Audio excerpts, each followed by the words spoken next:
Docteur Moustapha Tamem, là, l'État a fait toutes les infrastructures nécessaires dans le nord du Sinaï pour deux choses. La première, c'est la bonification des terres. Et la deuxième, c'est l'établissement des usines et même d'offrir les terrains des usines pour les investisseurs pour venir investir. Comment vous voyez ces deux étapes économiquement? Ça, c'est un point très, très important, certainement. Mais comme j'ai dit au début, certainement, le président, c'est bien que ce qu'il a fait aujourd'hui, qui a donné beaucoup de pouvoir pour le système judiciaire. Parce que certainement, si on a les terrains, si on a toutes les facilités, mais si on a des problèmes avec les cours, avec des problèmes juridiques, ça, oui, exactement. Ça, peut-être, ça va donner un pouvoir négatif pour l'investisseur qui va venir ici et mettre son argent. Peut-être si il y a un problème, il va avoir un problème, il ne veut pas rester. Il ne veut pas penser son temps dans les cours et de penser son argent avec les avocats et tout ça. Alors, il veut finir, s'il y a une dispute entre lui et une troisième partie ou deuxième partie, il veut finir ça immédiatement. Ça, c'est très, très important. De l'autre côté, certainement, moi, je pense qu'on a la zone au canal du Suez. On a beaucoup de projets là-bas. Oui. Et ça, c'est la zone industrielle. Exact. Oui. Cette zone-là, peut-être, elle est dirigée très professionnelle. On n'a pas de la bureaucratie et on a beaucoup de projets là-bas. Parce que ça, c'est un point très important, un point stratégique entre l'Europe et peut-être les pays qui sont Japon et peut-être les pays africains et les pays qui peut-être la Chine et tous ces pays. Les pays asiatiques. Exactement. Alors ça va donner encourager les investisseurs pour venir ici. Et parce que je vais vous donner un exemple. On a Dubaï, Gabal Ali, on a beaucoup d'investisseurs, on a des projets là-bas. Au lieu qu'à Gabal Ali n'est pas elle n'est pas une location stratégique comme le canal du Suez. Bien sûr. Certainement. Alors si on va élever ces obstacles-là, moi je pense que ça va donner un pouvoir positif pour la Sinaï ici. Très bien. Là, si on parle de l'autre angle ou bien de l'autre projet, c'est concernant la bonification des terres pour créer une autosuffisance concernant tout ce qui est consommation, comme on dit, à manger. Oui. C'est-à-dire cultiver ce qu'on mange dans la région. Ça, c'est très, très important. Et ça, maintenant, au présent, l'État importe peut-être beaucoup des produits qu'on peut alimentaire, oui, alimentaire et qu'on peut faire ici en Égypte. Alors certainement, si on va avoir spécifiquement dans le domaine agriculture, si on va avoir des projets dans le domaine agriculture, ça va donner une chance pour avoir la nourriture là-bas pour ces et ça va donner aussi éliminer l'import de ces produits-là et ça va avoir un impact positif sur l'échange des devises étrangères. Oui.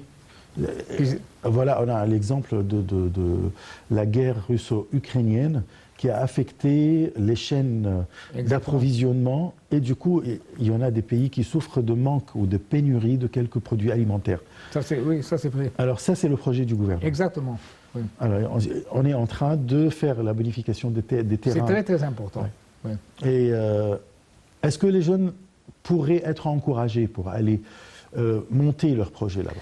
Certainement, mais on doit donner une chance pour ces jeunes.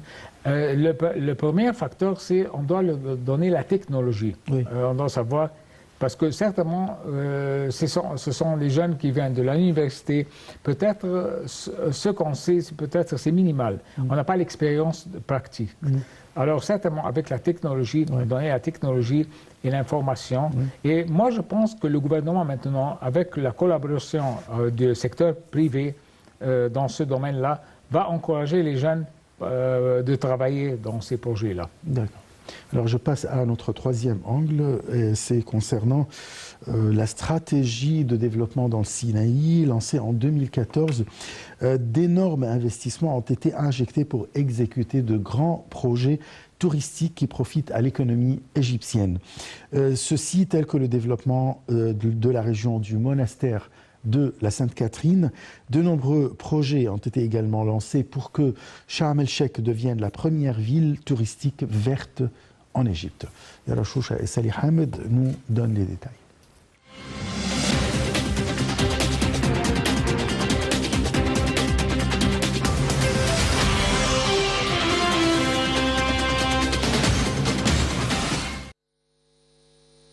Dans le cadre de la stratégie de développement du Sinaï lancée en 2014, d'énormes investissements ont été injectés pour exécuter de grands projets touristiques qui profitent à l'économie égyptienne.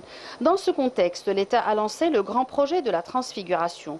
Ce méga-projet vise à développer la région du monastère de Sainte-Catherine, le plus ancien couvent chrétien au monde, et le mont de Moïse via 14 projets d'un coût total de 4 milliards de livres égyptiennes. Il s'agit de développer le monastère, de restaurer ses églises secondaires ainsi que sa bibliothèque et ses manuscrits et de réaménager son jardin historique. Sans oublier l'élargissement et le développement de l'aéroport de la ville pour faciliter la visite de ce site pittoresque. De larges projets de développement sont également exécutés dans la ville de Taur Sinaï, capitale du gouvernorat de la mer Rouge, afin de la placer sur la carte mondiale du tourisme et transformer en une destination touristique de renom. D'une valeur de 68 millions de livres égyptiennes, ces projets ont été divisés en 2 étapes, dont la première s'est achevée en octobre 2021. C'est ainsi qu'a été créé Mamsha Ahl Misr, ou la promenade du peuple d'Égypte, similaire à celui du Caire sur la rive du Nil. D'autre part, la promenade donne sur une vaste plage où les visiteurs peuvent se baigner ou faire de la planche à voile. La première phase a aussi englobé la construction de la plus grande mosquée de la ville sur une superficie de 5000 m², alors que les travaux de développement de la corniche continuent. Quant à la ville de Sharm el-Sheikh, avant qu'elle n'accueille en novembre dernier la conférence de la COP27, de nombreux projets ont été lancés pour en faire la première ville touristique verte en Égypte, Green Sharm. L'aéroport de la ville a aussi subi de larges rénovations pour assimiler les milliers de visiteurs de cette conférence. D'autre part, 18 milliards de livres égyptiennes ont été investis pour développer la capacité de production en gaz naturel et découvrir de nouveaux champs gaziers. Par ailleurs, outre les nouvelles découvertes, l'Égypte entame un ambitieux projet qui vise à exploiter ses anciens champs. Il s'agit notamment du développement du champ Bashrouch et celui de Nour au nord du Sinaï.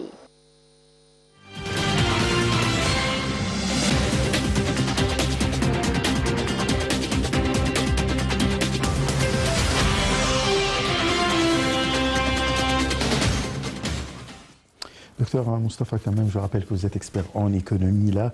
On va parler des projets touristiques dans le Sinaï. J'aimerais bien commencer par la Sainte-Catherine, le monastère de la Sainte-Catherine, avec le voyage le voyage du Christ et Marie quand ils sont venus en Égypte. Alors, l'Égypte veut raviver ce projet. Ça, c'est peut-être un projet très très important parce que certainement, moi je pense que beaucoup des touristes du monde entier... de la Sainte Famille, pardon, parce que je me suis rappelé. Veut peut-être voir aller dans cette location-là, à Sainte-Catherine, pour visiter là-bas. Mais certainement maintenant, l'État a fait beaucoup d'efforts dans le domaine de l'infrastructure. On a beaucoup des rues maintenant là-bas. Ça, c'est très très important. Alors, le système de transportation serait très facile.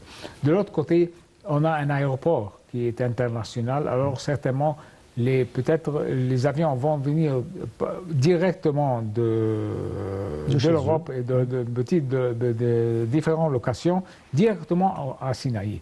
On ne doit pas passer au Caire et changer et venir tout ça. Ça, certainement, les prix seront très très attractifs parce que certainement, on donne peut-être un package qui inclut l'hôtel, l'accommodation et tout ça. Et certainement, avec toutes ces facilités-là maintenant, et moi je pense que le ministre du Tourisme donne beaucoup d'importance pour ce projet-là et pour attracter beaucoup du monde entier. Oui. Là, la région du sud de Sinaï, je parle précisément de Sharm el-Sheikh ou Dahab ou Taba. Voilà, ça c'est une région magnifique. Est-ce qu'on a besoin d'exploiter encore le tourisme? Moi, je pense on doit avoir un système de communication pour donner une idée à ces places-là. Si quelqu'un va aller, un touriste va visiter ces places-là, qu'est-ce qu'il va trouver là-bas? Les plages, les facilités, les hôtels, peut-être la transportation, peut-être comment on peut aller de ces locations de Sharm el-Sheikh peut-être au Taba. Peut-être ils veulent visiter Sainte-Catherine et retourner au même jour. On doit avoir des tours. C'est ce que le cas. Exactement. C'est ce que le cas aujourd'hui. On fait ça, oui. Oui, certainement. Peut-être on doit avoir un système de communication pour donner une idée qu'est-ce qui est là-bas. Si le touriste va venir ici en Égypte, qu'est-ce qu'il va trouver? Oui. C'est très, très important. Et les prix aussi. Et combien il va dépenser pour aller. Et aussi le temps, parce que certainement, dans certains temps, peut-être ce serait difficile peut-être d'avoir attracté les touristes, parce que peut-être mais là, j'aimerais bien insister sur le fait qu'une ville comme Sharm el-Sheikh, c'est les 12 mois sont là. C'est très beau tout le temps. Exactement, mais peut-être d'autres locations, certainement, on doit donner une idée. On doit choisir le temps. Oui, c'est très, très important. Je vais vous donner un exemple. À une sorte, peut-être en été, il fait très, très chaud là-bas. Alors, certainement, peut-être on peut donner un pouvoir pour les touristes qu'on peut aller à Sharm el-Sheikh ou à Ghurda ou à Gouna et dans ces places-là où il y a la plage, peut-être le climat est très normal là-bas. Oui, favorable. On va souffrir pas de la chaleur là-bas. L'année dernière, durant la COP 27, l'Égypte a présenté un modèle à tout le monde, c'est la ville de Sharm el-Sheikh en tant que ville verte. Oui.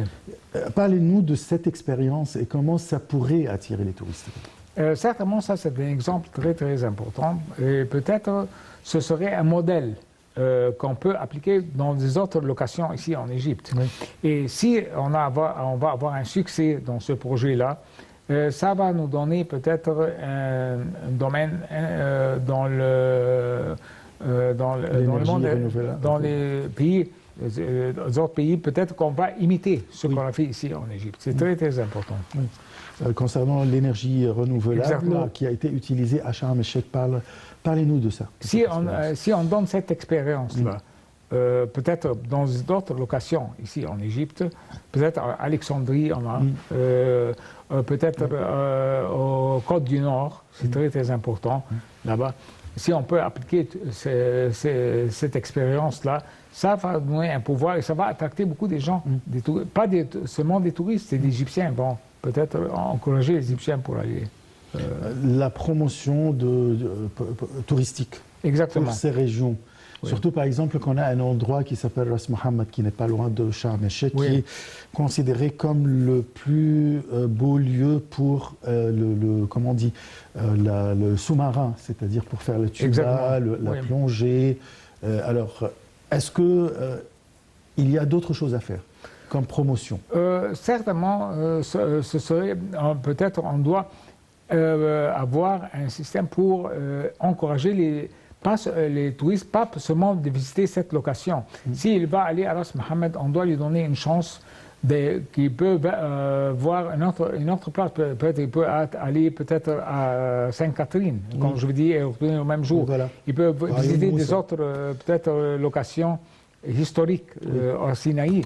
Ça, c'est très, très important. Bien sûr. Et ça, certainement, les compagnies de touristes, peut-être pour c'est ce que je voulais dire, qu'ils ont des programmes pareils. Exactement, pour arranger. Mais c'est très important de communiquer ça à les touristes, parce que s'ils veulent savoir, si moi je veux attracter quelqu'un, je dois lui dire qu'est-ce qu'il y a et comment il va, s'il va venir ici en Égypte, qu'est-ce qu'il va trouver. Bien sûr. C'est ce que les compagnies font. Exactement. Ne vous inquiétez pas. Merci beaucoup.